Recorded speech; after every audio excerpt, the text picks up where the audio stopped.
Assalamualaikum warahmatullahi wabarakatuh. Alhamdulillahirabbil alamin wa bihi nasta'inu ala umuri dunya waddin wassalatu wassalamu ala asyrafil anbiya'i wal mursalin sayyidina wa maulana Muhammadin wa ala alihi wa sahbihi ajma'in. Amma ba'du. Hadirin yang dimuliakan oleh Allah, alhamdulillah pada hari ini kita bisa melanjutkan kembali pembelajaran kitab Taisirul Kholaq.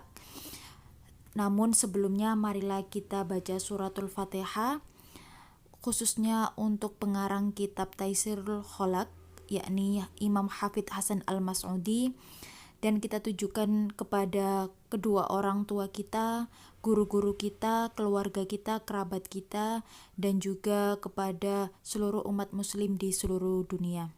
Ala hadiniya as-salihah al-Fatihah. Amin ya robbal alamin. Langsung saja pembelajaran pada hari ini yakni tentang babul kibru wal ghurur. Qala musannifu rahimahumullah wa nafa'na bihi wa bi'ulumihi fi daraini amin. Bismillahirrahmanirrahim. Al kibru utawi iki iku nerangake gumedhe, lebih besar atau sombong lah. Huwa utawi al kibru iku asti'dhamun nafsi amri ngegungake awak, waru'yatu lan merwake qadariha kedudukane an-nafsu fauqa ing dalem sak dhuwure iku qadaril ghairi kedudukane wong liya. Jadi yang dimaksud dengan al-kibru atau sombong yakni menilai dirinya itu lebih besar ya, dan mengetahui bahwa derajatnya, dianggap kedudukannya itu di atas orang lain ya. Ya, jadi intinya saya ini lebih baik, lebih dan melihat orang itu di bawahnya, jadi merasa bahwa dirinya itu lebih di atas orang lain. Wa maqasiduhu utawi piro-piro pengerusake al-kibru iku kathirotun ake, minha setengah sangking kathiro.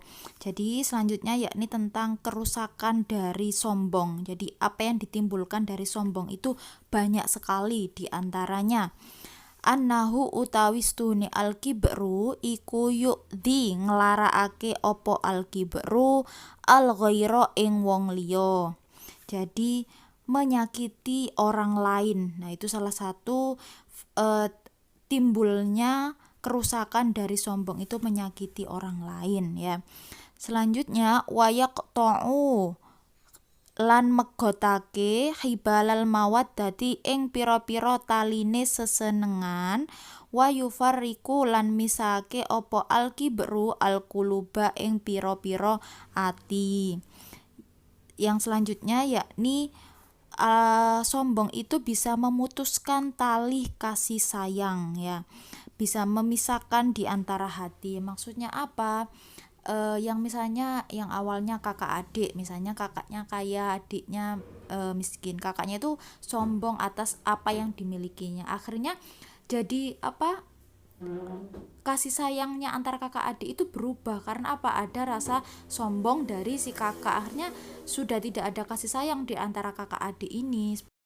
Wayah milu lan nanggung opo al-kibru an-nasa ing menungso ala bugdi ing ngatasi bendu utawa benci sahibihi kancane wong al-kibru, waftifakuhum lan mufakate an-nasi ala adahu ing ngatasi nglarakake wong, wa minha lan iku setengah sangking kathiro.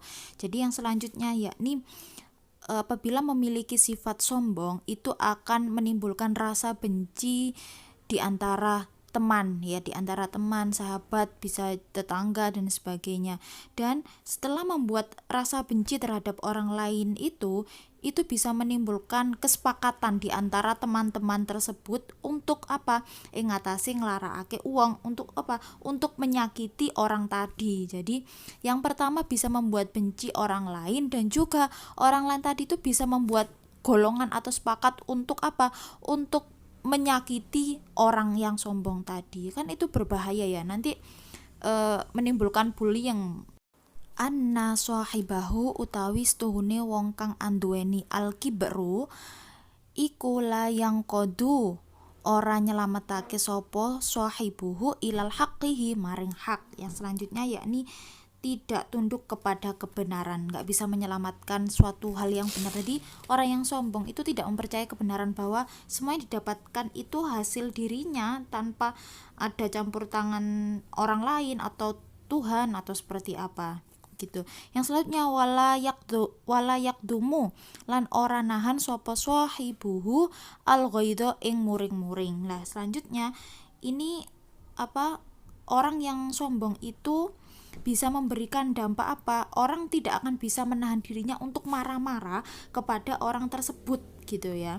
Wala yatalat tofu lan ora lemes atine sahibahu fin nushi ing dalam nerimo nasihat. Dan tadi artinya tidak bisa memendam kebencian atau dendam, kemudian dan tidak bisa orang lemes atine, tidak lembut hatinya ing dalam menerima nasihat, di dalam menerima nasihat dari orang lain.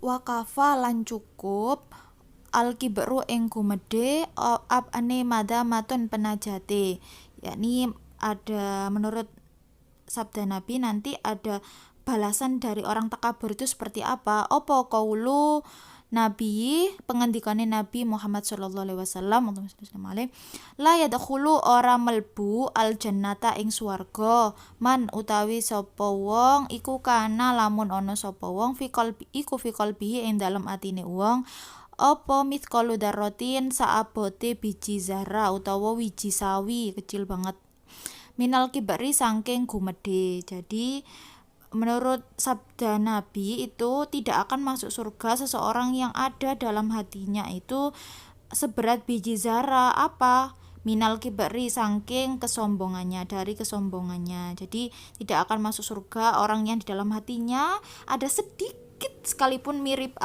biji zarah, biji sawi itu katanya kecil banget ya. Nah itu dari kesombongan. Jadi kalau hatinya ada sombong itu tidak bisa masuk surga. Waman utawi sapa wong iku arofa ngerti sapa wong annahu ing setuhune wong iku makhlukun didadekake min nutfatin saking banyu mani wa annahu lan setuhune wong iku sairun wong kang dadi ila jifatin maring batang hana mongko gampang alaihi ing atase wong apa ayut sroka nyento ninggal sapa wong al kibra ing gumedhe alladzi kang utawi sebabe alladzi sababuhu kang utawi sebabe gumedhe iku al ujbu gawok-gawokake awak. Jadi seseorang itu harus menyadari, mengetahui bahwa bahwa dirinya manusia itu diciptakan dari setetes mani min nutfatin dan juga akan dikembalikan menjadi menjadi bangkai ila jifatin gitu ya.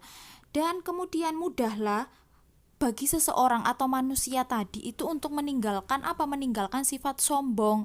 Al-kibru ing gumedhe meninggalkan sifat sombong karena karena itu bisa disebabkan dari dari ujub al-ujbu ing gawok-gawokake awak, maksudnya membangga-banggakan diri, heran pada kemampuan dirinya sendiri seperti itu. Jadi bisa dikasih perbedaan kalau ujub itu membanggakan dirinya. Misalnya ya contohnya, saya bisa beli mobil, beli rumah itu atas hasil kerja saya sendiri, dari keringat saya sendiri. Sedangkan kalau sombong itu contohnya ada unsur merendahkan orang lain. Saya ini bisa beli mobil, beli rumah itu atas kerja saya sendiri, keringat saya sendiri, daripada si B, si A yang dia hanya menggantungkan misalnya dari orang tua, dari warisan orang tua lah. Ada unsur seperti itu perbedaannya di sombong dan ujub. Yang selanjutnya yakni al-ghururu utawi iki iku nerangake mbujuk, tipu ya. Huwa utawi al-ghurur iku sukunun nafsi antenge awak ilama maring barang yuwafiku kang nocoki apa ma al hawa ing kesenengan wayamilu lan condong ilaihi maring kesenengan apa atau ba'u watak bisa babi subhatin kelawan sebabe seserupaan ya syaitoniyati kang bangsa setan. Jadi yang dimaksud dengan hurur yakni diamnya jiwa, tenangnya jiwa, yakni diamnya dirinya pada sesuatu yang berbau kesenangan ya, sesuatu yang keinginan dan yang lebih condong kepada apa? Kepada hawa nafsu. Seperti apa? Seperti asyaitoniyatin, seperti setan. Jadi dia itu tertipu daya oleh apa? Oleh keinginan dirinya, oleh sesuatu yang menyenangkan, dan itu lebih kepada kesenangan yakni dari setan ya. Jadi hawa nafsu setan gitu ya, hawa nafsu yang jelek. Wahwa utawi gurur iku nawani rong werna. Jadi gurur itu dibagi menjadi dua macam, yakni al awalu utawi kang pertama iku gurur bujuki ahlal kufri wong ahli kufur, alladina ing wong akeh istarol hayata dunya kang tuku sapa wong akeh al hayata dunya ing kauripane dunya bil akhirati kelawan akhirat ya. Jadi yang dimaksud yakni bentuk hurur yang pertama ini tertipu orang-orang kafir yang apa? Yang membeli kehidupan atau menukar kehidupan dunia itu dengan apa? Dengan kehidupan akhirat. Jadi semua kehidupan dunia itu dinomorsatukan daripada kehidupan akhiratnya. Selanjutnya faminhum mongko iku setengah sangking aladina man utawi wong sakana kang manggon sapa wong ila dunya maring masalah donya wa zukhrufiha lan perhiasane donya wa angkara lan ingkar sapa wong al ba'tsa ing ditangekake saking kubur wa minhum lan iku setengah saking wong akeh manik taro utawi wong kang kebujuk sapa wong bisa bisia dadihi kelawan pangkate wong fit dunya ing dalem donya fadonna mongko nyono sapa wong annahu ing stune wong ala iku ala fardil maadi ing atase mesthekake nggon bali warahmati lan kuwelasan kasih sayang ya yakunu kang ana sapa wong iku aula luwe utama bihima kelawan fardil maadi warahmah. Jadi yang dimaksud dengan tertipunya orang kafir yang menukar kehidupan dunia dengan akhirat, gurur yang pertama ini apa? Di antaranya yakni orang yang tenang hidupnya dengan kehidupan dunia. Tadi ya, mansakana manggon sapa wong maring masalah dunia. Jadi nyantai aja, menggampangkan gampang, sik suwe aku di dunia, sik lama, dan perhiasan dunia ya, perhiasan dunia apa saja misalnya harta, benda dan sebagainya. Dia masih yakin bahwa kehidupannya di dunia ini masih lama dan apa yang dimilikinya ini akan kekal selamanya seperti itu. Dan selanjutnya wa angkarol ba'tha tadi ya, ingkar sapa wong ing ditangekake saking kubur lah. Dia itu mengingkari tentang adanya hari kebangkitan ya, hari kebangkitan setelah mati lah. Makanya kan tadi karena enjoy dengan kehidupan dunia, nanti juga hartanya akan dibawa meninggal, dan dia tidak percaya dengan adanya apa? Dengan adanya hari kebangkitan setelah kematian. Mati ya sudah gitu ya. Dia nggak percaya nanti akan dipertanggungjawabkan setelah kematian. Nah, gitu. Selanjutnya yakni apa? Maniktaro. Nah, utawi wong kang kebujuk sapa wong bisia dadihi kelawan pangkate wong. Lah ini orang yang tertipu dengan apa? Dengan kepemimpinan di dunia, yakni tentang jabatan, kedudukannya di dunia itu. Dia menyadari bahwa saya bisa dengan pangkat ini saya bisa misalnya menguasai dunia, dengan kepemimpinan saya ini saya bisa menaikkan derajat saya bisa seperti ini kepada orang lain. Fadonna mongko nyono sapa uang lah, dia itu tidak, dan dia juga tidak menyangka bahwa dirinya itu adalah yang paling baik dalam apa? Warahmah lan kuwelasan, dalam memberikan kasih sayang, dalam mendapatkan kasih sayang ya. Aula iku luwe utama bihima kelawan fardil ma'adi warahmah. Jadi dia itu tidak akan menyangka bahwa dirinya ini adalah yang paling baik dalam memberikan kasih sayang. Nah itu jadi dia merasa dirinya itu baik. Yang dimaksud dengan bentuk macam ghurur yang pertama, yakni karena di dunia ini tuh banyak orang yang mendapatkan kebaikan, kekayaan, kesejahteraan dan juga keselamatan di dunia misalnya. Tapi mereka itu menyatakan bahwa itu semua kerja kerasnya. Lah itu mereka orang yang tertipu dengan kehidupan di dunianya itu santai-santai saja. Dia tidak menyadari bahwa hal yang dia miliki itu semuanya atas berkat karunia dari Allah yang memberikan kekuatan dan kemampuan seperti itu. Selanjutnya yang kedua yakni atsani utawi kang kaping pindho iku ghururul usoti, bujuki wong kang maksiat. Nah, yang jenis ghurur kedua yakni tertipu kepada pelaku maksiat minal mukmini saking pira-pira wong mukmin. Jadi tertipu pelaku maksiat dari kalangan orang mukmin sendiri. Faminhum mongko iku setengah saking wong akeh. Jadi yang selanjutnya ini yakni tentang bentuk ghurur yang kedua ya. Ini nanti dibagi macamnya ada 3. Apa saja nanti saya jelaskan di akhir. Ya, yakni faminhum mongko iku setengah saking wong akeh man utawi wong lam yakmal kang ora nglakoni sapa wong iktiroron kang kebujuk bisa ati kelawan kejembarane afillahi ta'ala pengapurane Allah ta'ala. Jadi golongan yang kedua ini di bentuk ghurur yang kedua juga ini adalah golongan yang tidak beramal. Kenapa? Karena dia itu merasa mendapatkan banyak pengampunan dari Allah.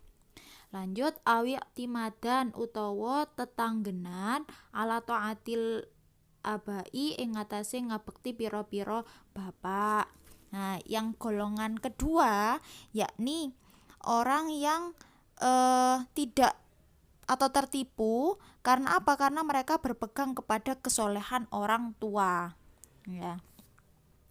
Lanjutnya yang ketiga ala kathrotil ilmi utawa ing ngatasé akeh ilmu. Ketiga yakni golongan orang yang merasa mempunyai banyak ilmu ya.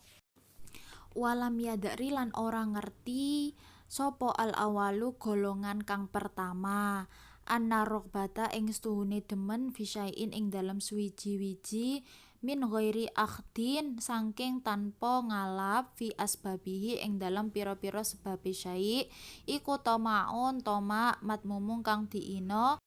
Lah ini yang dimaksud dari golongan orang pertama tadi yang menyatakan bahwa dirinya itu tertipu karena apa? Karena keluasan atau besarnya pengampunan dari Allah. Lah, orang seperti ini itu meyakini bahwa mereka tidak perlu melakukan amal soleh atau kebaikan gitu. Karena apa? Dia mengetahui bahwa Allah itu Maha Pengampun. Jadi besarnya pengampunan itu dijadikan alasan mereka untuk apa? Untuk bisa meminimalisir atau membolehkan untuk melakukan sesuatu hal yang salah atau suatu hal yang berdosa. Jadi orang-orang seperti ini sebenarnya tertipu dengan angannya sendiri bahwa Allah itu pasti mengampuni. Jadi terus menerus mengulangi perbuatan yang salah, perbuatan yang dosa. Itu karena mereka menganggap bahwa Allah itu Maha Pengampun. Tapi kalau dilakukan secara sengaja setiap hari, setiap melakukan hal ya sama saja. Itu orang yang tertipu dengan kebesaran atau pengampunan dari Allah. Jadi ini tuh bisa ditafsirkan mungkin kalau sekarang halah saya masih muda mau melakukan hal-hal yang senang-senang, nanti aja kalau sudah tua nanti saya akan bertaubat gitu ya. Itu banyak dijadikan dalil bagi orang-orang yang banyak melakukan kemaksiatan berulang-ulang kali dengan seperti itu. Ya, selanjutnya yang kedua ini walam yadkuri lan ora eling sapa atani golongan kang kaping pindho qaulahu ing pengendika Allah taala. Nah, ini dalil dalam surat Al-Luqman ayat 33. Waksya lan wedya sira kabeh yauman ing dina la yajzi kang ora nyento bales sapa walidun wong tuwa an waladihi saking anake wong tuwa wala mauludun lan ora bales sapa wong kang dianake huwa kang utawi maulud iku jazin wong kang bales anwaladihi saking wong tuwane maulud syai'an ing swiji-wiji. Jadi golongan yang kedua ini ya yang tertipu pelaku maksiat dari kalangan orang mukmin. Golongan yang kedua yakni yang berpegang teguh pada kesolehan bapak, tapi sebenarnya itu maknanya orang tua. Lah ini itu dijelaskan lagi di surat Al-Luqman ayat 33 bahwa takutlah pada hari itu, ya itu maksudnya hari kiamat, hari kebangkitan nanti. Takutlah pada hari itu yang tidak dapat membantu orang tua ya kepada anak, dan juga sebaliknya anak yang juga tidak dapat membantu kepada orang tua sedikit pun. Lah itu dijelaskan di surat Al-Luqman ayat 33. Lah ini bisa kita maknai bahwa sebenarnya apa di surat Al-Luqman tadi ya ayat 33 itu lebih banyak memberikan nasihat penting kepada anaknya, yakni dari segi ketakwaan. Jadi jika seandainya merasa mereka ingin menebus segala dosa seorang anak atau orang tua, niscaya itu tak akan diterima jaminan tersebut ya. Karena apa? Karena nanti itu ketakwaannya itu sendiri-sendiri ya. Ayat tadi itu seorang ayah yang tidak akan menerima manfaat ketika bermaksiat kepada Allah karena anaknya, ataupun sebaliknya anak yang melakukan maksiat karena ayahnya gitu ya. Nah kemudian di situ itu untuk selalu mengingatkan ya, untuk selalu menjaga ketakwaan kepada Allah dan takut akan hari pembalasan, di mana seorang ayah ataupun anak itu tidak cukup untuk saling membantu atau menolong satu sama lain nanti di akhirat gitu ya. Ketakwaan ini sangat penting untuk menjadi bekal setiap orang ya, karena apa, di akhirat nanti ketakwaannya itu masing-masing, ayah ya ayah, anak ya anak. Jadi orang tua itu tidak bisa menggunakan ketakwaannya untuk menolong keturunan atau anaknya gitu. Tetapi kan ada wasilah juga katanya yang bisa memberikan kebaikan dan manfaat kepada manusia itu nanti memberikan syafaat di akhirat kelak, yakni mana ada, yakni siapa, dari orang-orang yang soleh dan solihah. Contohnya katanya amal jariah yang tidak terputus. Lah itu kan memang benar bahwa amal jariah yang tidak terputus yakni apabila memiliki anak yang soleh solihah gitu ya. Lah itu salah satunya. Dan selanjutnya itu ada pertanggungjawaban. Nah, perannya sebagai orang tua seperti apa? Perannya sebagai seorang anak seperti apa? Anak harus berbakti kepada orang tua bagaimana memberikan kasih sayang, memberikan contoh yang bagus kepada anaknya. Nah, itu akan dimintai pertanggungjawaban di akhirat kelak nanti.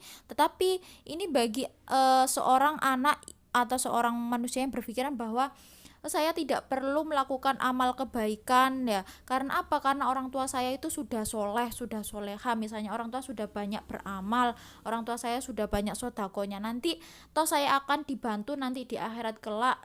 Saya apabila apa amal saya kurang, nanti orang tua saya yang akan bantu saya supaya diangkat dari neraka, misalnya seperti itulah. Orang yang berpikiran seperti ini sebenarnya orang yang sedang tertipu atau sedang gurur ya, tertipu atas apa, atas kesolehan dari orang tuanya. Lah kisah ini tuh mirip dengan kisahnya Nabi Nuh kan, yang mana orang tuanya sangat soleh ya, ayahnya sangat soleh, tapi anaknya apa, anaknya durhaka kepada Allah, durhaka kepada apa ayahnya. Akhirnya yaitu meskipun Nabi Nuhnya ini sangat soleh tapi tidak bisa membantu anaknya nanti karena anaknya durhaka kepada Allah. Yang selanjutnya yakni walam yatanabah, lan orang ngeling-ngeling sopo atal itu golongan kang nomor telu, illa annal ilma maring stune ilmu bila amalin kelawan tanpa ngamalake iku kasajari tanduran utawa pohon ya, bila tamarin kelawan tanpa buah. Jadi golongan yang ketiga dari golongan yang kedua yakni orang yang tidak menyadari atau tertipu pada orang yang merasa dirinya banyak ilmunya gitu ya.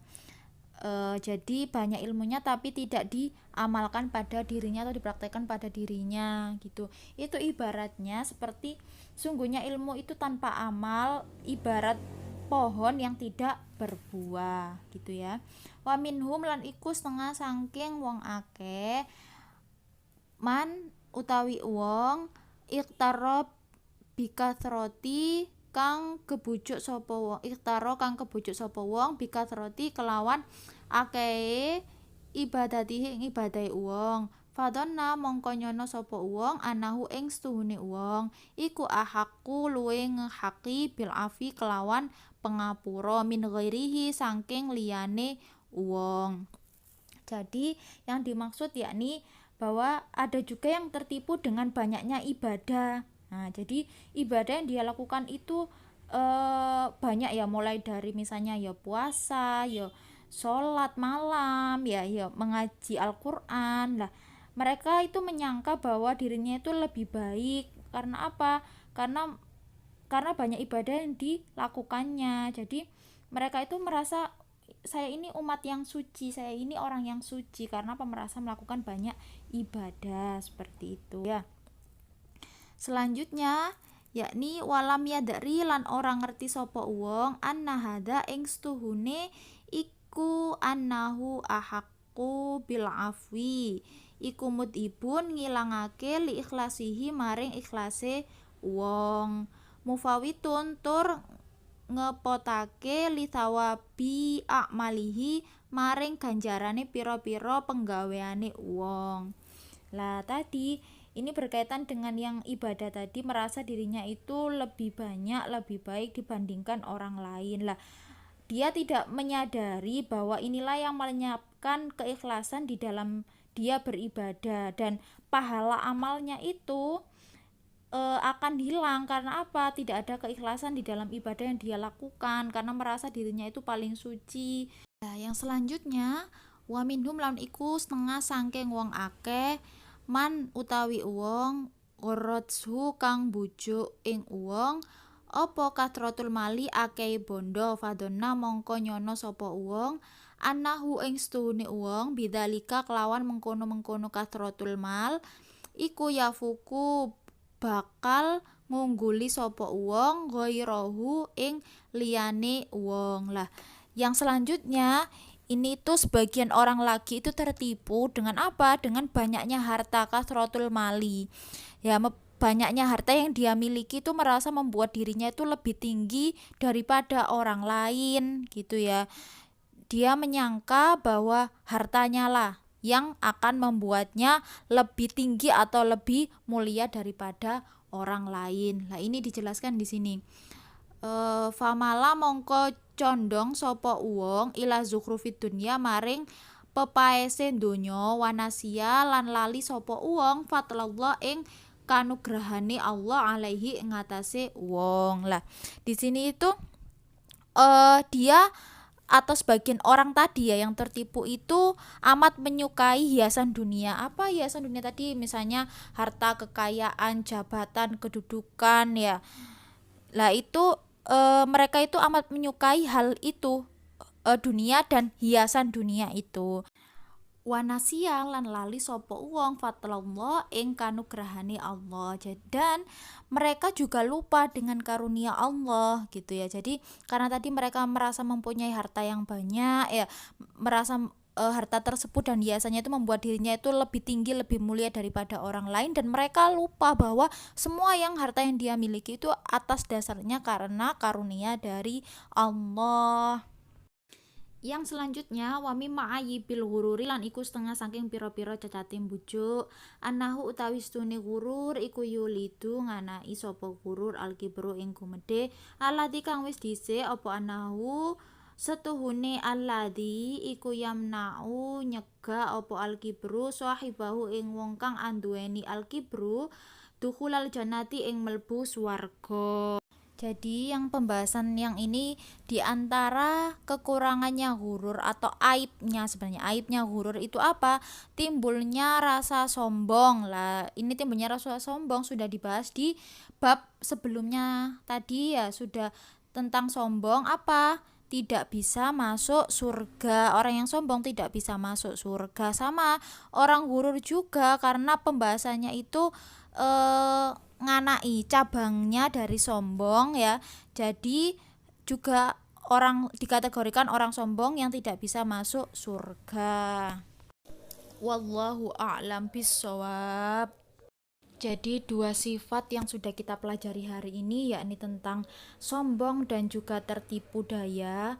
Ini adalah dua sifat akhlak tercela yang harus kita sangat hati-hati dan waspada, khususnya bagi orang yang berilmu seperti alim ulama ya, sebagai seorang guru. Khususnya pribadi saya sendiri ini sebagai introspeksi, dan juga untuk orang yang banyak hartanya, orang yang kaya, orang yang punya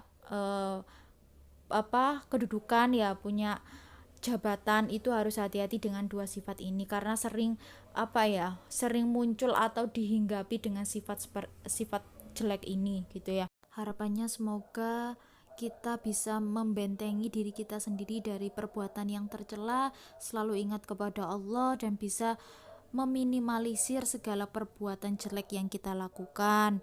Amin. Kita tutup dengan bacaan istighfar, astaghfirullahaladzim. Kita tutup dengan doa kafaratul majelis, subhanakallahumma wa bihamdika asyhadu an la ilaha illa anta astaghfiruka wa atubu ilaik. Jika ada salah kata atau salah ucap, saya mohon maaf yang sebesar-besarnya. Syukron jazilan. Assalamualaikum warahmatullahi wabarakatuh.